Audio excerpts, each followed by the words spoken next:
إنا نحن نزلنا الذكر وإنا له لحافظون. وقال النبي صلى الله تعالى عليه وسلم إن الله يرفع بهذا الكتاب أقواما ويزع به آخرين أو كما قال رسول الله صلی اللہ علیہ وسلم. ہے قول خدا ارشاد نبی فرمان نہ بدلا جائے گا. ہے قول خدا ارشاد نبی فرمان نہ بدلا جائے گا. بدلے گا زمانہ لاکھ مگر قرآن نہ بدلا جائے گا. اسٹیج پر تشریف فرما حضرات علماء کرام اور میرے دینی اور اسلامی بھائیوں، آج کا یہ جلسہ قرآن کریم جیسی مقدس کتاب کی نسبت سے انعقاد پذیر ہوا ہے. مختصر اور چند منٹوں کے لیے آپ کے سامنے حاضری ہوئی ہے. انشاءاللہ قرآن کریم کے تعلق سے 3-4 باتیں آپ کی خدمت میں پیش کرنے کی کوشش کروں گا، اس امید کے ساتھ کہ اللہ پاک ہم سب کو ان تمام باتوں پر عمل کی توفیق سے نوازیں گے. قرآن کریم امت مسلمہ کے دلوں کی روح ہے. قرآن کریم مسلمانوں کے لیے دستور حیات ہے، اور صرف مسلمانوں کے لیے نہیں، قرآن کریم انسانیت، سسکتی ہوئی انسانیت کے لیے ایک اندھیری اور ظلمات سے بھری ہوئی دنیا میں روشنی اور چراغ کی مانند ہے. قرآن کریم ایسی کتاب ہے کہ جس کو اگر کوئی انسان صحیح طریقے سے اپنا لے اور جس کی ہدایات پر عمل کر لے تو اس کی زندگی اور آخرت دونوں سنور جاتی ہیں. لیکن ہمارے معاشرے کے اندر، ہمارے سماج میں، ہمارے محلوں میں، ہماری گلیوں میں اور ہماری ذاتی زندگی میں، ہماری اجتماعی زندگی میں قرآن کریم کا کتنا اثر ہے، ہم نے قرآن کریم کو کتنا اپنایا ہے اور کتنا دور کیا ہے، یہ ساری باتیں اگر دیکھی جائیں تو چند واقعات میں آپ سمجھ سکتے ہیں. کسی بھی کتاب کو پڑھنے سے پہلے انسان اس کتاب کے پہلے صفحے پر نظر ڈالتا ہے. جیسا مجھ سے قبل حضرت مولانا مسلم صاحب قاسمی فرما رہے تھے کہ کتاب اور صاحب کتاب دونوں کو دیکھا جاتا ہے، کتاب کیسی ہے، کتاب کا لکھنے والا کیسا ہے. لیکن آپ دیکھیں گے دنیا کی تمام کتابوں پر صاحب کتاب مقدمہ لکھتا ہے، اپنا تعارف پیش کرتا ہے، کتاب کا مقصد بیان کرتا ہے، اور آخر میں لکھتا ہے کہ میں انسان ہوں، انسان غلطیوں سے اور خامیوں سے بنا ہے. کتاب کے اندر کوئی خامی، کوئی کوتاہی، کوئی کمی اگر نظر آئے تو یہ میرا رابطہ نمبر ہے، یہ میرا ای میل ایڈریس ہے، مجھے مطلع کیجئے گا. لیکن قرآن کریم کا یہ اصول نہیں ہے، قرآن کریم کا یہ مزاج نہیں ہے. قرآن کریم کو پڑھنے سے پہلے اللہ تعالیٰ نے صاف فرما دیا الف لام میم ذالک الکتاب لا ریب فیہ. الف لام میم حروف مقطعات میں سے ہے. اس کا معنی اللہ رب العزت نے پردہ راز میں رکھا ہے. ذالک الکتاب لا ریب فیہ کیا مطلب؟ یہ وہ کتاب ہے جو وہاں سے لے کر یہاں تک، جو وہاں سے لے کر یہاں تک، یعنی لوح محفوظ سے لے کر آسمان دنیا تک، اور آسمان دنیا سے لے کر اپنے محبوب کے قلب اطہر تک، اور اللہ کے رسول علیہ السلام کے قلب اطہر سے امت مسلمہ کی خدمت تک. یہ ایسی کتاب ہے جس میں شک تو بہت دور کی بات ہے، کوئی انسان اگر اس کے بارے میں سوچ لے تو اس کا ایمان سلب ہو جائے. اگر آج کے اس دور میں کوئی فاسق، کوئی ملعون اور مردود یہ کہے کہ قرآن کریم کی اتنی آیات پر مجھے اشکال ہے، یہ اتنی آیات شک کے دائرے میں آتی ہے، تو اللہ تعالیٰ کا صاف اعلان ہے ذالک الکتاب لا ریب فیہ، یہ وہ کتاب ہے جس میں کوئی شک ہی نہیں ہے. تم اگر شک کرتے ہو، تم اگر اس کے احکامات کو جھٹلانے کی یا ان کو شک کے دائرے میں ڈالنے کی کوشش کرتے ہو اور امت کو گمراہ کرنا چاہتے ہو، تو آپ نے ماضی قریب میں اس شخص کی حالت دیکھی ہوگی جس نے قرآن کریم کے خلاف آواز اٹھائی تھی. خود اس کی جماعت کے لوگوں نے اس کو جیل کے قید خانوں میں بند ہونے پر مجبور کیا ہے. میں اشاروں میں بات کر رہا ہوں، آپ سمجھ سکتے ہیں.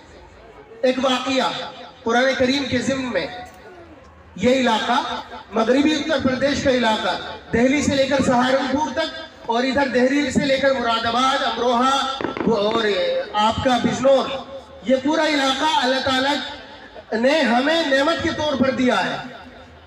بڑے بڑے مدارس، بڑی بڑی تنظیمات کے دفتر، اور ہندوستان نہیں عالم اسلام کی ترجمانی کرنے والے علماء کرام وہ اس علاقے سے ہیں۔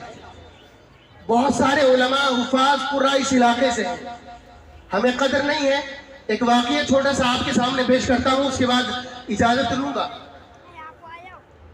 دارالعلوم دیوبند کی بنیاد رکھنے والے حضرت مولانا قاسم نانوتوی نور اللہ مرقدہ، ان کے خاندان کے ایک فرزند ہے اور ان کے سچے جانشین ہیں حضرت مولانا ڈاکٹر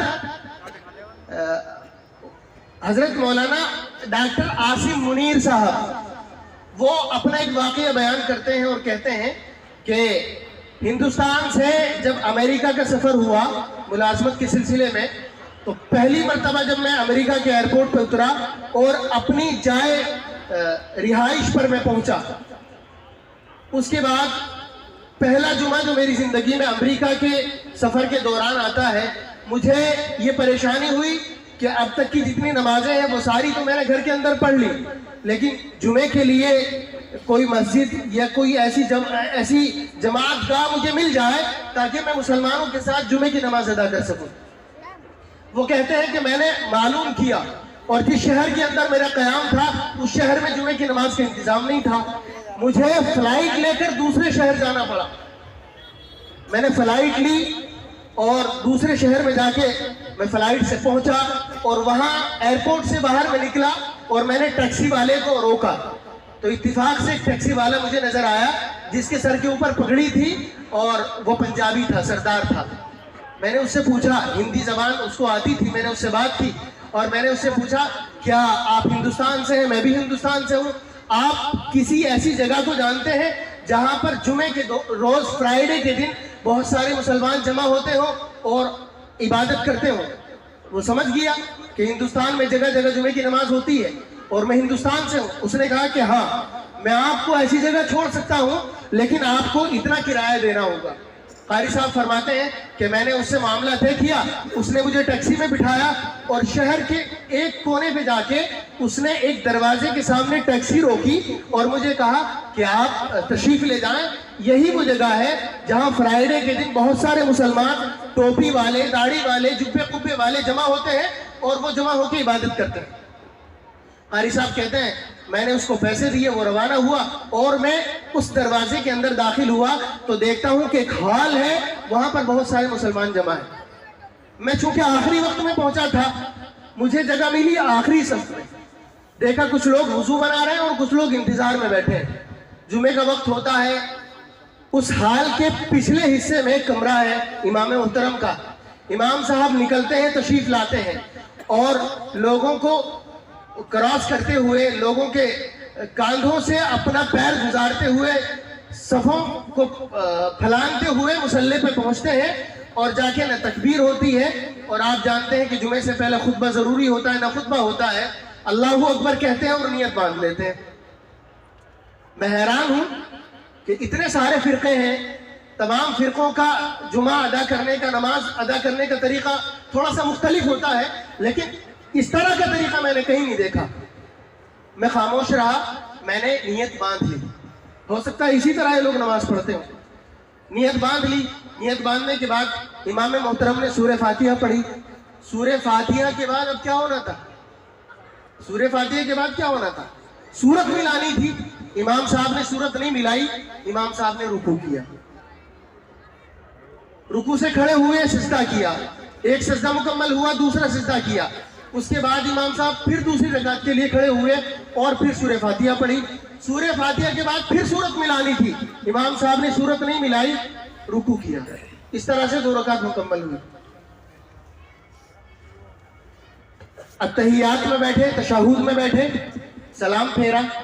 سلام پھیرنے کے بعد دعا مانگنے کے لیے جیسے امام صاحب نے ہاتھ اٹھائے، قاری صاحب کہتے ہیں کہ مجھ سے برداشت نہ ہوا، میں جس کونے میں بیٹھا تھا میں کھڑا ہوا اور میں نے کہا کہ امام صاحب آپ لوگوں کی نماز نہیں ہوئی ہے، آپ کی نماز نہیں ہوئی ہے۔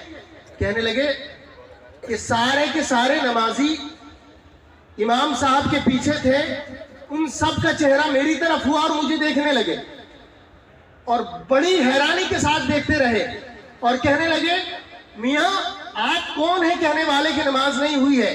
ہمیں سال ہا سال صدیاں دہائیاں گزر گئی ہیں اسی طرح نماز پڑھتے ہوئے، اور آج آپ آئے ہیں پہلی مرتبہ اور کہہ رہے ہیں کہ نماز نہیں ہوئی ہے۔ تو قاری صاحب کہنے لگے میں نے کہا کہ میں انڈیا سے ہوں اور انڈیا میں اتر پردیش سے ہوں اور اتر پردیش میں دیوبند سے ہوں، دارالعلوم دیوبند کا بیٹا ہوں، اس کا روحانی بیٹا ہوں، اور دارالعلوم دیوبند کی بنیاد رکھنے والے مولانا قاسم نانوتوی میرے جد امجد ہیں۔ میں حافظ قرآن ہوں، قاری قرآن ہوں، عالم دین ہوں۔ اتنا کہنا تھا، وہ سارے کے سارے مقتدی اور امام صاحب خاموش ہو گئے اور کہنے لگے کہ آپ تشریف لائیں، آپ نماز ادا کرائیں، آپ نماز کی امامت فرمائیں۔ قاری صاحب کہتے ہیں کہ مجھے پیچھے سے آگے آنے کے لیے، مصلی تک آنے کے لیے 10 یا 15 سیکنڈ کا وقت چاہیے تھا۔ میں نے چلنا شروع کیا تو امام صاحب کے بالکل پیچھے ایک نمازی بیٹھے تھے، سفید داڑھی والے۔ سفید داڑھی والوں سے اللہ تعالیٰ شرماتے ہیں، کافی عمر ان کی رہی ہوگی۔ انہوں نے ایک آہ بھری اور ایسی آہ بھری کہ پورے مجمع کی سسکیاں بن گئی۔ وہ کہنے لگے بیٹا میں ہاتھ جوڑ کے کہتا ہوں، میں ہاتھ جوڑ کے تم سے گزارش کرتا ہوں کہ خدا کی قسم ہمیں دہائیاں گزر گئی ہیں نماز پڑھتے پڑھتے، اور ہم پابندی کے ساتھ نماز پڑھتے ہیں، پابندی کے ساتھ جمعے کی ادائیگی یہاں ہوتی ہے، لیکن ہم نامحروموں نے، ہم بد نصیبوں نے اللہ رب العزت کا کلام سورہ فاتحہ کے علاوہ سنا ہی نہیں۔ تم جتنا مرضی چاہے قرآن پڑھ لینا، جتنی لمبی چاہے رکعت کر لینا، ہمارے نہ کان تھکیں گے نہ ہمارے پاؤں میں درد ہوگا۔ ہم خدا کا قرآن سورہ فاتحہ کے علاوہ بھی سننا چاہتے ہیں کہ کیسا ہے۔ اس واقعے کو بیان کرنے کا مقصد یہ ہے کہ ہمارے علاقے میں حفاظ کی بھرمار ہے، علماء کی بھرمار ہے۔ ہول سیل کے ریٹ پہ آپ کو یہاں حافظ، قاری، اچھے پڑھنے والے مل جائیں گے، اسی لیے ناقدری ہے۔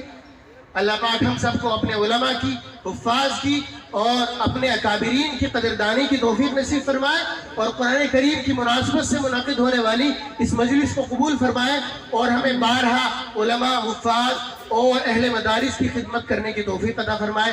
وآخر دعوانا الحمدللہ رب العالمین۔ نہیں ماشاء اللہ الحمدللہ، یہ تھے حضرت مولانا مرغوب الرحمان۔